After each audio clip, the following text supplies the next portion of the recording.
Agora vamos falar sobre seguros. Alguns a gente adora, outros a gente nem sabe que existem, outros a gente acha que são desperdício.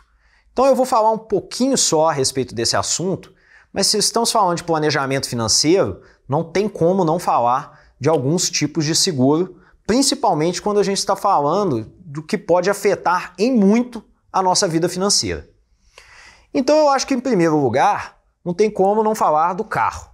Quase todo mundo tem o seguro do carro, até porque a gente sabe muito bem que uma batida pode ser um baita do imprevisto. Então, não tem muito o que dizer a respeito, quase todas as pessoas têm, recomendamos que tenham, porque podemos passar anos e anos sem utilizar, mas basta uma vez para compensar todos aqueles anos e a nossa saúde financeira com certeza agradece. Porque uma batida pode custar algumas dezenas de milhares de reais ou até mesmo o carro inteiro. Já indo para um seguro talvez um pouco menos óbvio, o seguro da casa ou do apartamento. Muitas vezes as pessoas acham bobagem. Por quê? Qual é a chance da minha casa inundar? Qual é a chance da minha casa pegar fogo? Qual é a chance de acontecer um roubo aqui? Realmente as chances são menores do que de acontecer um acidente de carro. Mas é exatamente por isso também que esse seguro é muito mais barato do que o seguro do carro. A verdade é que quem mora em apartamento só precisa de uma inundação, de um cano que estourou enquanto você estava em viagem ou estava fora no trabalho, para você ter que pagar toda a casa do vizinho que ficou embaixo inundada. Então, é um seguro que com certeza vale a pena e custa muitas vezes 100, 200, 300 reais por ano. Então acaba valendo muito a pena. Se você coloca por mês, a gente está falando aí de 30, 40 reais ou menos por mês. O seguro de viagem é aquele que muitas vezes você tem no seu cartão de crédito.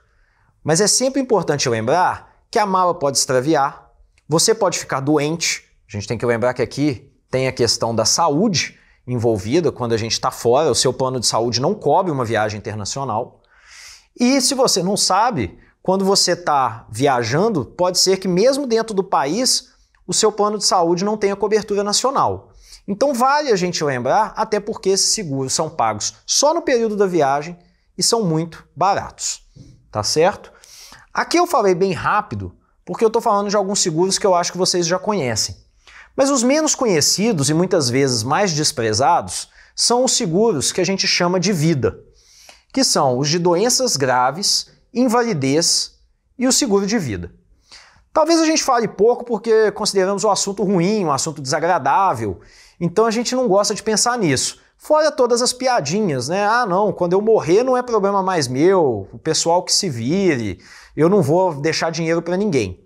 Mas a gente tem que lembrar que a gente está falando da nossa esposa, do nosso marido, dos nossos filhos, enfim, de pessoas queridas, ou em alguns casos a gente está falando de nós mesmos.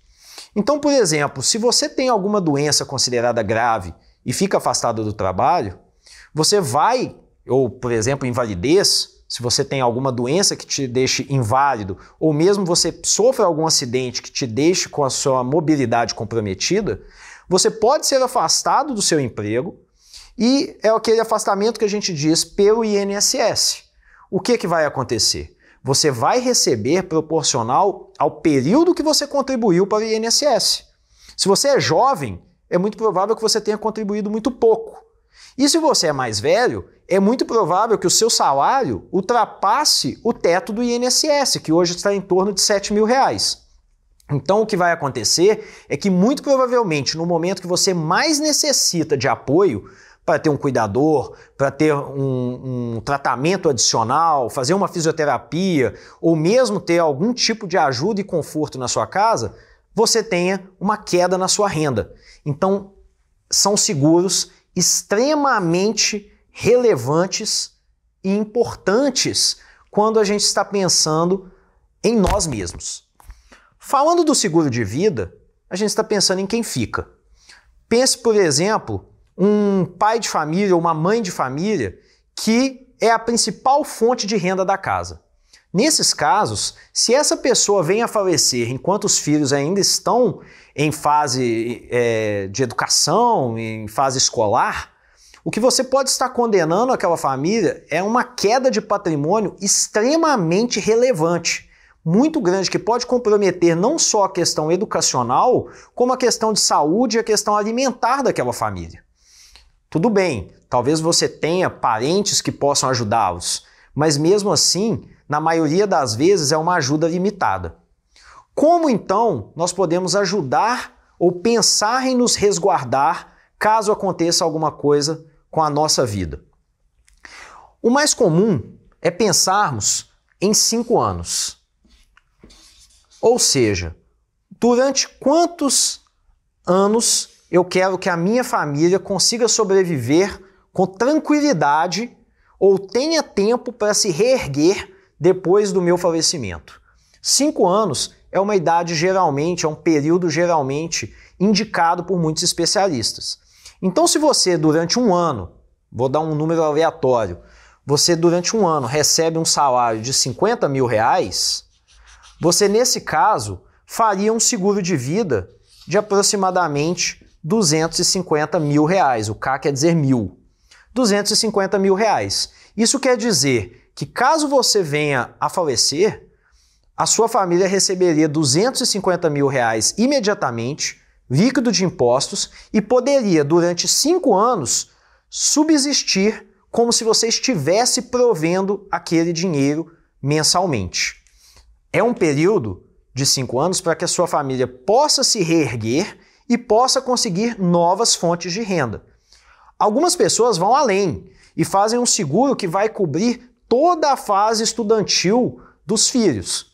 Fica a critério de cada um. Mas é importante que você sempre se lembre: qual é a importância da minha renda hoje para a minha família?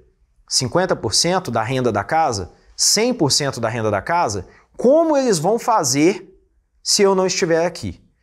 É esse o tamanho da importância de um seguro de vida. E no caso de todos os outros seguros, no caso de acontecer qualquer um dos sinistros e você não estiver coberto, esse é o conceito máximo de imprevisto. Lembra daquela conta que eu tinha falado na aula sobre orçamento? Você vai ter um imprevisto que pode ser de 5 mil, 50 mil, 20 mil, 200 mil, 500 mil reais, a depender da seriedade do sinistro em que você esteja envolvido.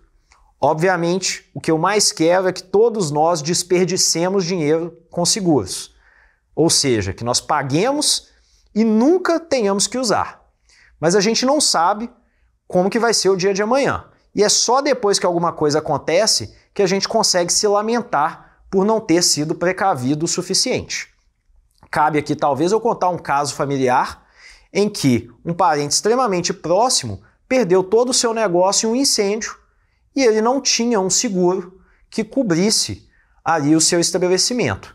Ele teve que pagar todos os danos do próprio bolso e reerguer o seu negócio do zero. Enquanto se houvesse um seguro, ele poderia ali ter conseguido fazer tudo imediatamente com um dinheiro que viria da seguradora. Só um exemplo para ilustrar, embora, de novo, eu espero que nenhum de nós tenhamos nunca que acionar uma seguradora.